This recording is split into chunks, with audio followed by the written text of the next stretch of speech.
오늘 우리에게 주신 하나님의 말씀은 이사야서 15장 16장입니다. 이사야서 15장 16장은 이사야서 13장부터 23장까지 있는 열국에 대한 심판의 이야기들 가운데 들어가 있는 말씀입니다. 특별히 이사야서 15장 16장은 모압에 관련된 이야기입니다. 바벨론의 이야기가 첫 번째로 등장했고 두 번째로 모압의 이야기가 등장하게 됩니다. 여러 가지 이유가 있습니다. 모압하면 고고학 중에서 그렇게 많은 자료가 나와 있지 않은 지역입니다. 그럼에도 불구하고 공통된 의견은 매우 풍요로웠던 곳이라는 겁니다. 오늘의 제목을 다 함께 읽어보겠습니다. 한때 다윗의 피난처였던 모압의 풍요와 유다로 피난처를 구해야만 사는 교만했던 모압의 하룻밤 사이의 멸망. 아멘. 복잡하지만 간단히 이야기하면 풍요로웠던 모압이 하룻밤 사이에 하나님께서 그 교만을 심판하셔서 멸망할 수밖에 없는 모압을 이야기하고 있습니다. 사실 오늘의 말씀을 읽어보면 여러 가지 반복되는 말씀이 있습니다. 많은 지역의 이름이 나오게 됩니다. 1절부터 15장 1절부터 모압 기르라는 말이 나오고 그리고 모압 알이라는 이름이 나오게 됩니다. 2절에선 바이카 디본이라는 또는 느보와 메드바라는 지역도 나오게 됩니다. 그리고 4절에는 헤스본과 엘르알레라는 지역도 나오게 됩니다. 그 밖에도 계속해서 이 지역들이 대거 등장하게 됩니다. 이 지역들은 특징들이 무엇일까요? 첫 번째, 이 모압이라는 이 땅의 나라의 수도는 디본이고 이 디본과 매우 가까운 매우 지척에 있는 성읍들이라는 겁니다. 지도를 잠깐 보도록 하겠습니다. 먼저 이 모압을 보면 요단강 북쪽으로는 갈릴리, 남쪽으로는 사해, 그 사이에 흐르게 되는 이 요단강 동편에 있는 지역 중에서 동편 남쪽에 있는 그 지역을 모압 땅으로 봅니다. 에돔 위에 모압이 있고 그 위에는 암몬이 있습니다. 여러분들도 잘 알다시피 모압과 암몬은 이 아브라함의 사촌 동생의 후손들이 되게 됩니다. 뒤에 히브리어로 온이라는 그런 어미가 붙으면 아주 작은 것을 이야기합니다. 그래서 이 첫째 딸이 낳은 후손들을 모압, 둘째 딸이 낳은 후손들을 암몬이라고 부르게 되는데 이 모압은 우리가 그림에서 보듯이 매우 내륙 지방으로서 풍요로웠던 곳으로 보이게 됩니다. 사실 이 지역은 루벤과 갓지파에게 배정이 되었지만 이들이 사실은 점령하지 못했던 걸로 보이게 됩니다. 우리가 잘 알다시피 루벤 같은 경우는 너무나 풍요로웠던 이 땅을 보면서 요단강을 건너서 가나안 땅으로 들어가기를 꺼려했기 때문에 지파 사이에도 갈등이 벌어졌던 그런 히스토리가 있습니다. 그들이 서약을 하고 이 나머지 지파들이 이 가나안 땅을 점령할 때까지 함께 싸우고 나서 그 다음에 자기네들 지역으로 삼겠다라고 약속함으로써 이 12지파가 깨지지 않는 그런 히스토리를 갖고 있습니다. 그 정도로 이 요단 동평 내륙 지방은 굉장히 풍요로운 곳입니다. 이 간단한 지도를 보면 이 킹스웨이 왕의 대로라고 하는 것이 이 모압 땅을 가로질러 가고 있습니다. 이것은 저쪽 남쪽에서는 이 애굽에서부터 북쪽으로는 시리아 다메섹을 잇는 내륙을 관통하는 왕의 길, 왕의 대로라고 하는 그 큰 길, 주요 도로가 지나가는 핵심적인 지역입니다.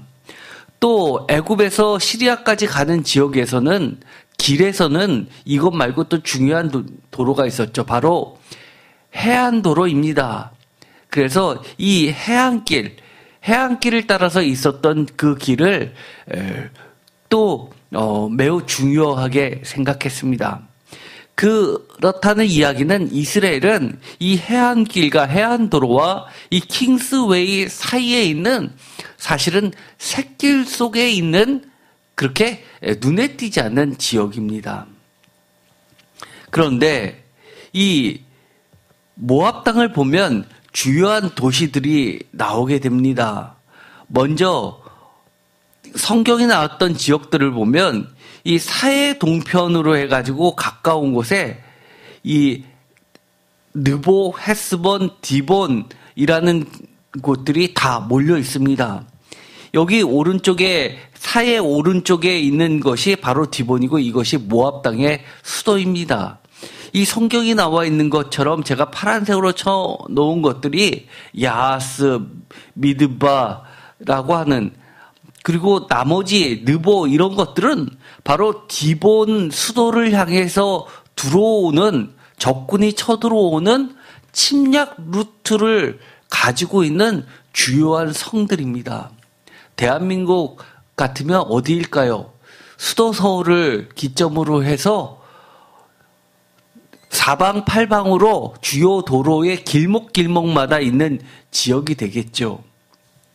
조선시대도 마찬가지로 이런 해당하는 관문이 뚫어지면 큰 어려움을 겪었습니다. 우리가 몽골의 침략을 받을 때 고려에서도 그런 일들이 있었죠. 이 수도로 향하는 길목에 매우 중요한 도시들이 형성되어 있었던 겁니다. 그것은 군사도시이기도 하고 또 풍요로운 도시이기도 합니다. 예를 들어서 15장 4절에 헤스본과 엘르 알레라고 되어 있는데 이 도시들은 이 헤스본은 16장에도 반복되어지게 됩니다. 바로 9절입니다. 9절, 16장 9절을 다 함께 읽겠습니다. 그러므로 내가 야셀의 울음처럼 신마의 포도나무를 위하여 울리라. 헤스본이여 엘르 알레여 내 눈물로 너를 적시리니 너의 여름실과 내 농작물의 즐거운 소리가 그쳤음이라. 즐거움과 기쁨이 기름진 밭에서 떠났고 포도원에는 노래와 즐거운 소리가 없어지겠고 틀에는 포로를 밟을 사람이 없으리니 이는 내가 즐거운 소리를 그치게 하였음이라.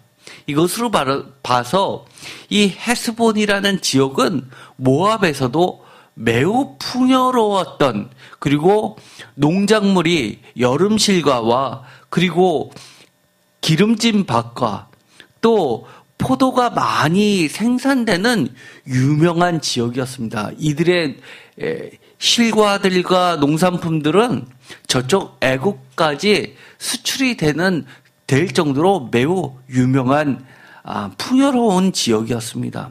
뿐만 아닙니다.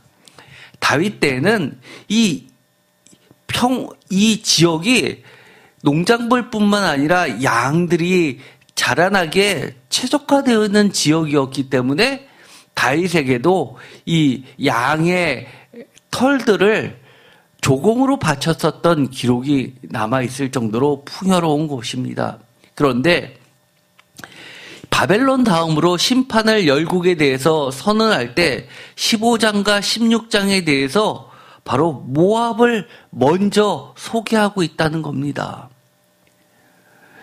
이 15장과 16장의 구조를 보면 15장 1절에서 4절까지는 너무나도 급작스러운 모압의 멸망을 이야기하고 5절에서 9절까지는 모압을 위한 예언자적 열정의 목소리가 달려오게 되고 16장 1절에서 5절 사이에서는 모압의 피난처로서 다윗 왕국을 이야기하고 6절에서 14절까지는 모압의 교만에 대해서 하나님의 심판을 선언하고 있습니다. 그런데 특별히 이 모압을 이야기하는 것, 유대라는 나라에게 있어서 모압이란 어떤 존재이길래 두 번째로 등장할까요? 특별히 이 유다 지파 같은 경우에서는 다윗의 대표적인데 이 다윗의 고조 할머니인 나오미의 제2의 조국 같은 곳입니다. 뿐만 아니라 나오미의 며느리였죠. 다윗의 증조 할머니인 룻은 룻기에 나오는 주인공은 고향이 바로 이 모압 땅이었습니다. 그래서 룻의 조국이어서 그 정도로 이 이스라엘과 특별히 남유다와 이 모압은 특별한 관계 속에 놓여 있게 됩니다.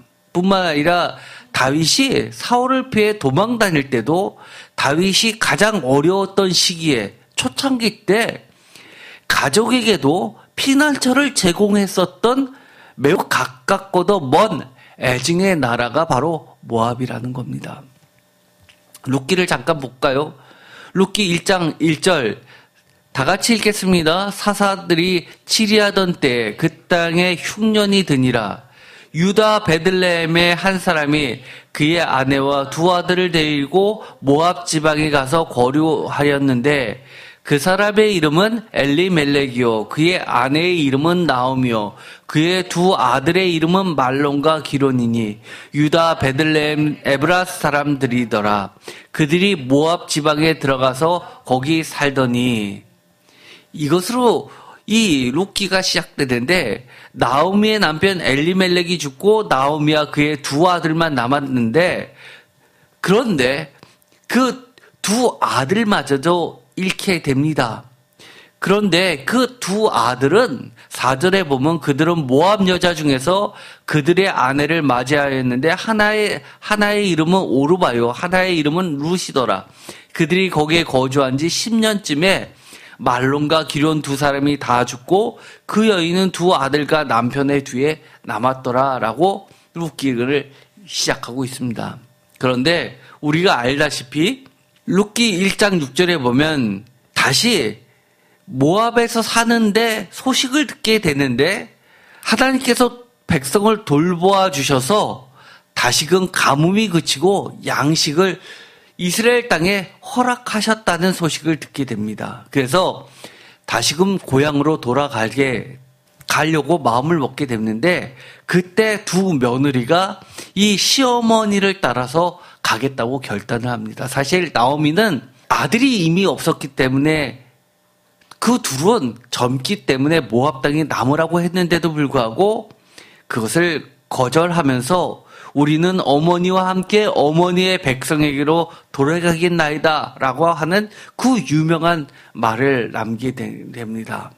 그런데 나중에 보면 이 룻기에 나오는 이 며느리 룻은 정말 다윗 왕조의 가문을 형성하는 매우 중요한 인물이 되게 됩니다. 마태복음 1장 5절에서도 나오게 되죠. 살몬은 라합에게서 보아스를 낳고 보아스는 룻에게서 오벳을 낳고 오벳은 이새를 낳고 이셋은 다윗 왕을 낳으니라 라고 돼 있어서 다윗 왕의 고조 할머니, 증조 할머니가 다 모압과 밀접한 관련을 맺게 됩니다. 그런데 사무엘상 22장에 보면 다윗의 조상의 이런 혈연적인 관계뿐만 아니라 다윗이 직접적인 신세를 지게 됩니다. 즉 다윗의 가족들에게 피난처를 제공했던 다윗에게는 제2의 조국과 같은 곳이 바로 모압입니다. 사무엘상 22장 1절 그러므로 다윗이 그곳을 떠나 아들람 굴로 도망하며 그의 형제와 아버지의 온 집이 듣고 그리로 내려가서 그에게 이르고 가족들이 다 아들람 굴로 가게 되죠. 그런데 2절은 매우 중요하다고 제가 그때 사무엘상을 할 때 설교를 한 적이 있습니다. 다 같이 읽겠습니다. 환난 당한 모든 자와 빚진 모든 자와 마음이 원통한 자가 다 그에게로 모였고 그는 그들의 우두머리가 되었는데 그와 함께한 자가 400명 가량이었더라.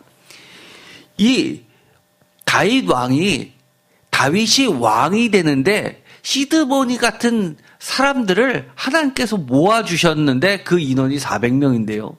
놀랍게도 이 사람들은 거의 집시와 같은 사람들입니다. 환난 당한 모든 자, 빚진 모든 자, 마음이 원통한 자. 쉽게 말해서 빚을 못 갚고 도망 나온 자들. 정말 어떻게 보면 거주민이 아니라 떠돌이들이었죠. 그들이 다윗 편에 붙게 됩니다. 그리고 나서 이 400명이 함께 생활하면서 정말 목숨을 걸고 다윗과 동거동락을 하는 정말 다윗 왕조의 시드머니 같은 사람들이 되게 됩니다. 그런데 3절에 보면 다윗이 거기서 모압 미스베로 가서 모압 왕에게 이르되 하나님이 나를 위하여 어떻게 하실지를 내가 알기까지 다 같이 읽겠습니다. 나의 부모가 나와서 당신들과 함께 있게 하기를 청하나이다 하고 표준세 번역으로 읽어볼까요? 다윗은 거기에서 모압의 미스바로 가서 모압 왕에게 간청하였다. 내가 해야 할 일이 무엇인가를 하나님이 나에게 알려주실 때까지 나의 부모가 이곳으로 도와 임금님과 함께 머물도록 허락하여 주시기 바랍니다. 부모를 인도하여 모압 왕 앞에 나아갔더니 그들은 다윗이 요새에 있을 동안에 모압 왕과 함께 있었더라. 이렇게 해서 사울 왕이 모압 땅으로 피난 갔던 다윗과 가족들에 대해서는 건들지 못합니다. 그래서 그 목숨을 건지게 되죠. 그런데 5절에 선지자 갓이 다윗에게 이르되 너는 이 요새에 있지 말고 떠나 유다 땅으로 들어가라. 다윗이 떠나 헤레스풀에 이르니라 라고 다시 유대 땅으로 돌아와서 나중에 왕이 되게 됩니다. 이스라엘과 남유다와 북이스라엘과 모압은 매우 가깝고도 사실은 먼 나라입니다. 왜냐하면 다윗 왕 때 조국을 바쳐야만 됐었던 나라였죠. 그래서 어떻게 보면 다윗이 매우 뭐라고 그럴까요? 선을 악으로 갚았던 어떻게 보면 싸움꾼이었습니다. 성경에는 매우 좋게만 그를 그려내고 있지만 학자들은 다윗은 어떻게 보면 매우 무식할 정도로 싸움꾼이었다고 보는 겁니다. 자신에게 이익이 되면 그렇게 자신의 목숨을 보호해줬던 곳까지 침략해서 조공을 받아낼 정도로 그렇게 무지막지한 왕이었다라고 이야기를 하는 학자들도 있습니다. 그렇기 때문에 모압과 이 남유다, 북이스라엘, 이스라엘은 그렇게 가깝고도 사실은 좀 먼 사이이기도 합니다. 경쟁 관계에 있다고 할 수 있겠죠. 그런데 오늘의 말씀을 보면 이렇게 되어 있습니다. 15장 1절 다 같이 읽겠습니다. 모압에 관한 경고라. 하룻밤에 모압 알이 망하여 황폐할 것이며 하룻밤에 모압 기르가 망하여 황폐할 것이다. 여기서 좀 특이한 말은 하룻밤에라는 겁니다. 하룻밤에 이것을 표준세 번역은 그 밤에라고 번역을 하고 있습니다. 하룻밤에라는 말은 그 밤에, 이 말은 이렇게도 바꿀 수 있습니다. 갑자기 또는 그 밤에 동시에 급박하게 순식간에 한꺼번에 동시에 아무도 예상치 못하게 꼼짝없이 라는 말로도 의역하면 바꿀 수도 있는 말이라는 겁니다. 이 이야기는 뭡니까? 모압은 전혀 예상하지 못했다는 겁니다. 이렇게까지 망하리라고는 도저히 예상하지 못했다는 겁니다. 아까도 이야기했지만 모압 알, 그리고 모압 기르, 바잇, 디본, 느보, 메드바 이런 식으로 도시들을 둘씩 짝을 지어서 이 구조로 이야기하는 것은 이것은 기억을 쉽게 하기 위하여 또는 음유를 마치기 위한 노래라는 겁니다. 그래서 이 15장과 16장을 뭐라고 부르냐면 모압의 애가라고 부릅니다. 이런 지역들이 다 디본을 향하는 굵직굵직한 군사도시요 풍요의 도시들인데 이것들이 다 한꺼번에 동시에 무너진다는 겁니다. 우리도 6.25를 겪었지만 어땠습니까? 순식간에 무너졌습니다. 그렇게 쉽게 무너지리라고는 사실 상상조차 못했습니다. 이 15장과 16장에 전체적으로 흐르는 단어는 무엇일까요? 사실은 이 애가는요, 노래를 부르면 제가 전에도 이야기했죠. 이 노래는 산문하고 틀려서 강조되는 말이 굉장히 길게 노래되고 반복해서 나온다고 이야기했습니다. 길게. 예를 들어서 한마는 이 세상 할 때 한을 길게 부른다고 했죠. 여기서 15장과 16장에서 계속해서 비슷한 단어가 반복되는 게 무엇이냐 하면 바로 울며라는 단어입니다. 2장 2절에 울며, 15장 2절에 울며, 통곡하도다. 그 다음에 3절에 애통하며 심히 울며, 4절에 부르짖으며, 그리고 4절에 또 부르짖으며, 떠들며, 다시 부르짖으며, 울며, 그 다음에 다시 울며 부르짖으며, 7절에도 그들이 얻은 재물과 쌓았던 것을 가지고 8절에 곡성이 슬피 부르짖으며 부르짖음이라고 하면서 이 15장과 16장이 계속해서 나오는 말들은 이렇게 운다라는 것이 가장 중심되는 노래입니다. 한마디로 눈물이 그칠 새가 없다는 겁니다. 어떤 곳에요? 16장에 보면 정말로 풍요로웠고 외국에까지 수출까지 했었던, 그리고 유명했던 그런 풍요의 땅이 그렇게 된다는 겁니다. 어느 정도로 풍요했냐면 16장 7절에 보면 이렇게 되어 있습니다. 7절을 다 같이 읽겠습니다. 그러므로 모압이 모압을 위하여 통곡하되 다 통곡하며 기라렛의 건포도 떡을 위하여 그들이 슬퍼하며 심히 근심하리니. 이 짧은 글에서도 통곡하며 라는 말이 2번이나 나오고 슬퍼하며 근심하며 라는 말이 반복되는데, 헤스본의 밭과 신마의 포도나무가 말랐으며 하기 이전에 기라렛의 건포도 떡을 이야기합니다. 건포도 떡은 어떤 것입니까? 성경에 건포도 떡이 나오는 구절이 있습니다. 다윗이 여호와의 궤를 다시 찾아서 갖고 와서 풍성하게 그렇게 잔치를 벌리면서 나눠줬던 것이 이 건포도 떡이었습니다. 그리고 이 건포도 떡은 제사, 쉽게 말해서 신들에게 바쳐지는 음식이었습니다. 그 정도로 굉장히 귀한 음식이었죠. 사울 왕이 되기 전에 사무엘 선지자를 만나러 가는데 예언자들을 만나게 되죠. 노래하며 내려오는 예언자들을 만날 때 그들이 갖고 있었던 것이 건포도 떡이었습니다. 그 정도로 건포도 떡은 매우 귀하고 그리고 풍요를 상징합니다.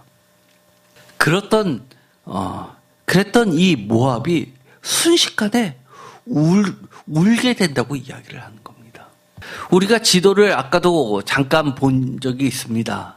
원래는 이 르우벤에게 주었던 땅이었지만 그들이 정복하지 못함으로써 이 모압은 그 이후부터는 매우 막강한 국가가 되게 됩니다. 하나님이 우리에게 허락해 주신 것들이 있죠. 그런데 그것을 온전히 정복하지 못하면 그것이 오히려 본체를 흔들 정도의 큰 위협이 늘 됩니다. 디본이라는 지역을 한번 볼까요? 디본이라는 지역은 갓지파 루벤 지파에게 주어졌지만 그것이 나중에는 점령을 제대로 하지 못하니까 모압 땅의 수도가 되어버립니다. 그런데 그 중에서 모압 왕 메사라는 왕은 매우 유명한 왕인데요. 왜냐하면 이 모압 왕 메사는 성경에도 나와 있지만 고고학으로 실제로 발견되어서 학계에 뜨거운 관심을 만들었던 왕입니다. 왕하 3장 4절에서 27절까지 기록되어 있는 이 왕은요, 이 북이스라엘과 남유다가 연합해서 침략해 들어왔을 때 자신의 장자를 바침으로써 두려움을 떨게 해서 그 전쟁에서 크게 승리한 왕입니다. 이 열왕기 3장 4절에 보면 모압 왕 메사는 양을 치는 자라 새끼 양 10만 마리와 털과 수양 10만 마리의 털을 이스라엘 왕에게 바치더니, 이스라엘 왕이 누구냐면 아합입니다. 이 모압은요, 다윗 왕 때 예속이 되었었다가 다시금 솔로몬 왕 사후에 이 남과 북이 나눠지면서 풀려나게 됩니다. 그런데 아합 왕, 오므리 왕조 때 다시 막강한 군사력 때문에 결국 조공을 다시 바치게 되는데 아합이 죽은 후에는 다시 독립을 하게 됩니다. 그때 여호람 왕이 사마리아에서 나가온 이스라엘을 둘러보고 7절 또 가서 유다의 왕 여호사밧에게 사신을 보내 이르되 모압 왕이 나를 배반하였으니 당신은 나와 함께 가서 모압을 치시겠느냐 하니 그가 이르되 내가 올라가리이다. 나는 당신과 같고 내 백성은 당신의 백성과 같고 내 말들도 당신의 말들과 같으니이다 하는지라. 우리가 고고하게 볼 때도 이 아합 왕이 이 당시에는 가장 군사적으로 막강했던 왕이죠. 그래서 연합군을 침략을 하게 됩니다. 그런데 문제는 거기서 어려움을 당하게 되자, 광야를 지나게 되자 그들이 여러 가지 물이 없어서 어려움을 당하고 또 목이 마르고 군사의 사기가 떨어지고 잘못되다 죽을 것 같으니까 그때 엘리사를 요청하게 됩니다. 그래서 엘리사에게 어떻게 하면 우리가 이길 수 있는지 물어보게 합니다. 그래서 엘리사가 이 일은 매우 쉬운 일이라고 하면서 그 유명한 계곡을 파괴해가지고 그리고 해가 비칠 때 핏빛으로 반사되는 것처럼 하게 해서 이 모압에서 전쟁에서 도망가게 만듭니다. 군사들이 사기를 떨어뜨리게 합니다. 26절에 모압 왕이 전세가 극렬하여 당하기 어려움을 보고 칼창 군사 700명을 거느리고 돌파하여 지나서 에돔 왕에게 가고자 하되 가지 못하고 27절, 이것은 매우 중요한데 사실 성경에서 딱 한 절 나오고 설명도 없습니다. 제가 이것을 가지고 설교를 한 적도 있습니다. 다 같이 읽겠습니다. 이에 자기 왕위를 이어 왕이 될 맏아들을 데려와 성위에서 번제를 드리니라. 이스라엘에게 크게 경노함이 임하매 그들이 떠나 각기 고국으로 돌아갔더라. 표준 세번역으로도 읽어보겠습니다. 그래서 모압 왕은 자기를 대신하여 왕이 될 장자를 죽여 성벽 위에서 번제를 드렸다. 이것을 본 이스라엘 사람들은 크게 당황하여 그것을 버리고 고국으로 돌아갔다. 이 이야기가 뭡니까? 그들이 이 우상들에게 자기의 인신 제사를 드리는 걸 하나님께서는 금지를 시켰는데 그들은 드렸던 것이죠. 위기를 닥치자 성위에서 이 적군들이 모두 보는 가운데서 장자, 왕이 될 장자를 인신 제사를 드리게 됩니다. 죽여서 산채로 그 신에게 바치게 하죠. 그것을 보자 어떻게 됐다고 했습니까? 문제는 이겁니다. 연합군이 북이스라엘과 남유다와 그리고 이 에돔 왕까지 해서 모두 다 두려워서 도망갔다고 합니다. 이상하지 않습니까? 그걸 보고 두려워했다는 게 말이 됩니까? 그런데 아무런 설명도 없이 이렇게 하고 끝나게 됩니다. 그런데 이 고고학에서 모압 왕 메사가 이 사건을 가지고 글을 남겨가지고 비석을 남기게 됩니다. 그래서 이것을 나중에 고고학자들이 발견해서 탁본을 떼서 그것을 해석했죠. 이것으로 인해서 이 신에게 제사를 지내서 그들이 결국은 완전한 독립을 이루게 되고 그리고 이 풍요의 땅을 완전하게 차지하게 됩니다. 왜 이스라엘과 남유다는 여기서 떨고 도망갔을까요?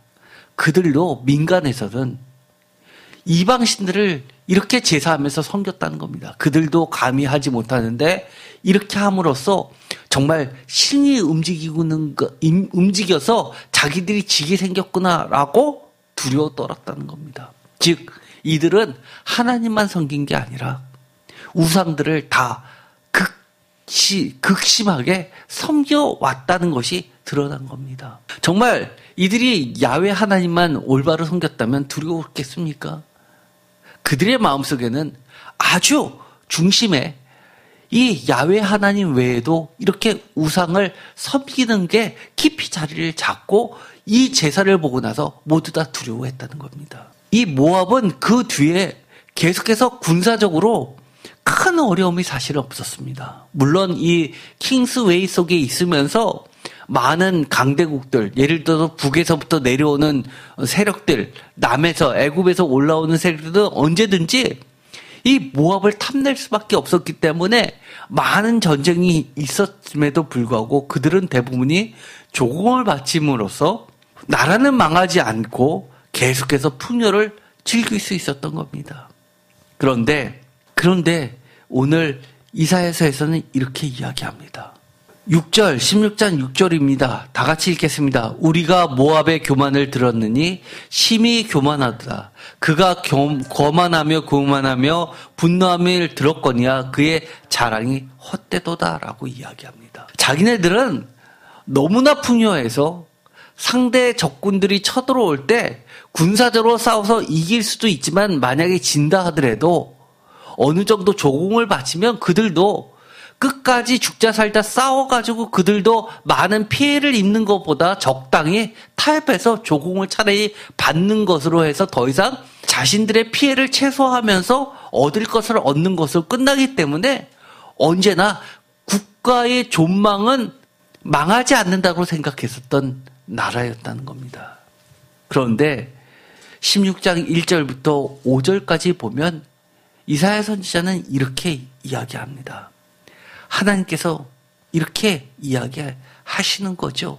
16장 1절 다 같이 읽겠습니다. 너희는 이 땅 통치자에게 어린 양들을 들이대 셀라에서부터 광야를 지나 딸 시온산으로 보낼지니라. 조공을 유다에게 바치라는 겁니다. 남유다에게 바치라는 겁니다. 왜요? 2절 모압의 딸들은 아르논 나루에서 떠다니는 새 같고 보금자리에서 흩어지는 새 새끼 같을 것이라. 너는 방도를 베풀며 공의로 판결하며 대낮에 밤같이 그늘을 지으며 쫓겨난 자들을 숨기며 도망한 자들을 발각되게 하지 말며 나의 쫓겨난 자들이 너와 함께 있게 하되 너 모압은 멸절하는 자 앞에서 그들에게 피할 곳이 되라. 대저 토색하는 자가 망하였고 멸절하는 자가 그쳤고 압제하는 자가 이 땅에서 멸절하였으며. 지금 무엇입니까? 조공을 바쳐서 과거에 다윗이 피난길을 모압 땅으로 가서 안전하게 목숨을 부지했던 것처럼 이제는 거꾸로 모압이 다시 다윗의 땅에게 조공을 바쳐서 유다로부터 안전처를 구하라는 이야기입니다. 그 정도로 남유다는 하나님께서 지키시는 강건한 나라가 될 것이라고 이야기를 하는 겁니다. 사실 이 모압 왕 메사가 남겼던 비문이 고고학에서는 성경이 아니라 고고학에서는 유명할 수밖에 없었던 이유는요. 거기에 보면 이렇게 되어 있습니다. 야훼의 신을 야훼를 섬기는 나라를 다윗의 집을 멸망시켰다고 이야기를 합니다. 그런데 고고학에서 이 야훼라는 신명이 제일 먼저 최초로 발견된 건 바로 이 메사의 비문이었습니다. 그래서 성경에만 있던 야훼라는 신명, 여호와라는 신명이 이 성경이 아닌 다른 곳에서도 발견이 된 최초의 유물이 되었습니다. 어쨌든 간에 이 모압은 그 위치가 자기네들은 절대로 망하지 않을 거라고 생각했고 모든 나라들이 숨어 자기한테 오히려 조공을 바치면서 피난길을 와야만 될 것이라고 믿고 있었는데 거꾸로 자신들이 다시금 다윗이 도망했었던 그 과거처럼 거꾸로 자신들이 조공을 바치면서 피할 길을 마련해 달라고 그렇게 간청하는 때가 올 것이라고 이야기합니다. 오늘의 이 말씀은 무엇일까요? 그것도 하룻밤 사이에 벌어지는 일. 이것은요, 저도 이렇게 여러분에게 그리고 제 자신에게 묻고 싶습니다. 나에게 있어서 이것만큼은 안전하다, 확실하다, 괜찮겠지 하는 것은 혹시 없습니까? 그런 것들이 하루 사이에 같은 날, 그날 동시에 순식간에 예상하지 못했던 그 순간에 무너진다면 지금 나는 어떻게 해야 할까요? 이사야서는 묵시록이라고도 합니다. 왜 그럴까요? 먼 훗날의 이야기를 이야기하지만 또한 지금 당장 나의 일을 이야기하기도 한다는 겁니다. 내가 지금 순식간에 하룻밤 사이에 그날에 망할 거라고 피난길을 갈 것이라고 여기 상상이라고 하는 사람이 있습니까? 저도 그렇게 생각하지 않습니다. 갑자기 오늘 밤에 여러분이 피난길을 떠날 거라고 생각하시는 분 여기 계십니까? 아마 한 명도 없을 겁니다. 그럼에도 불구하고 그런 날이 하나님에 의해서 올 수도 있다는 생각을 우리는 늘 하고 살라는 겁니다. 교만하지 말라는 겁니다. 하나님께서 모압의 교만을 드러나니 심히 교만하도다 하는 것처럼 우리의 교만을 드러나니 심히 교만하다 하는 그 순간에는 하루 사이에 그 날에 동시에 이런 일이 벌어질 수 있다는 겁니다. 그것도 이렇게 이야기합니다. 16장 14절입니다. 다 같이 읽겠습니다. 이제 여호와께서 말씀하여 이르시되 품꾼의 정한 해와 같이 3년 내에 모압의 영화와 그 큰 무리가 능욕을 당할지라 그 남은 수가 심히 적어 보잘것 없이 되리라 하시더라. 여기서 품꾼의 정한 해와 같이라는 말은 표준세 번역엔 이렇게 번역을 합니다. 3년 기한으로 머슴살이를 하게 된 머슴이 그 횟수를 세듯이. 우리가 그런 말을 하죠. 군대 가면 이렇게 많이 이야기합니다. 국방부의 시계는 거꾸로 갈아놔도 간다라고 하죠. 그 날짜는 반드시 제대할 날짜는 온다는 얘기입니다. 손꼽아 기다리죠. 심지어 병장 달고 나면 달력에다가 하나씩 날짜를 지우면서 뒤 며칠 이렇게 숫자를 셉니다. 그런데 3년 기한으로 머슴살이를 하게 된 머슴이 그 횟수를 세듯이 어떤 심정일까요? 그 머슴살이는 어떤 머슴살일까요? 예를 들어서 자식을 위해서 먹을 것이 없어서 꾸었습니다. 그리고 자녀를 먹여 살렸습니다. 그런데 갚지 못했습니다. 대신 내가 3년 동안 머슴살이를 해서 이 빚을 갚을게라고 약속하고 3년 동안 머슴살이를 합니다. 그에게 있어서 3년이라는 시간은 어떤 시간일까요? 하루하루 손꼽아 기다리는 반드시 올 수밖에 없는 날 아닙니까? 그런데 하나님이 그렇게 품꾼이 정한 해와 같이라고 이야기를 합니다. 나에게 있어서 이것만큼은 안전하다라고 하는 것, 확실하다 하는 것, 괜찮겠지 하는 것이 과연 하나님 앞에 있을까요? 어떤 사람들은 많은 이야기를 하죠. 예를 들어서 자녀들에게 취업을 잘 되려면 자격증을 따야 된다고 이야기합니다. 우리 가운데 자격증이 있으신 분 계시죠? 자격증이 우리의 인생을 담보해 줍니까? 우리들의 구원을 담보해 줍니까? 하나님이 정한 기한에 차면 그것이 우리의 피난처가 될 수 있습니까? 이것만큼은 안전하다고 하는 것들이 자격증 말고 여러 가지가 있었습니다. 어땠습니까? 그런 것들이 하나둘씩 무너지는 것을 보며 우리가 정신이 바짝 나지 않습니까? 오늘 밤에 한번 이런 것들을 생각해 보십시오. 지난주에 우리가 추수감사절을 지냈습니다. 추수감사에서 과거에는 감사에 초점이 맞춰졌는데 이제는 추수라는 것에 관심을 가지고 하나님이 낫을 들 때를 대비해서 우리 자신이 하나님이 찾으시는 그 열매를 찾아보자고 이야기했습니다. 준비하자고 했습니다. 하루 사이에 생각지도 못한 사이에 우리가 정말 안전하지 않는 것들을 붙잡고 산다면 우리에게는 열매는 없을 겁니다. 그러나 우리가 오늘 이 모압의 애가를 통해서 정말 안전한 것, 확실한 것, 하나님만을 붙잡고 살아가는 우리 모두가 되었으면 좋겠습니다. 기도하고 마치겠습니다. 하나님 감사합니다. 우리가 세상을 살면서 이것만큼은 절대 무너지지 않아. 아무리 우리가 힘들어도 내 인생에서 이것만큼은 최후의 보루처럼 안전하게 지켜줄 것이야 라고 생각했던 모든 것들을 하나님 앞에 내려놓을 수 있게 하여 주옵소서. 그토록 풍요로웠던 모압이 하루 사이에 하나님께서 품꾼을 정한 그 머슴살이의 그 햇수를 세듯이 심판의 날을 세신다는 것을 기억하게 하시고 늘 하나님 앞에서 하나님이 찾으신 열매를 맺으며 하루하루를 살 수 있게 하여 주시옵소서. 예수님의 이름으로 기도드립니다. 아멘.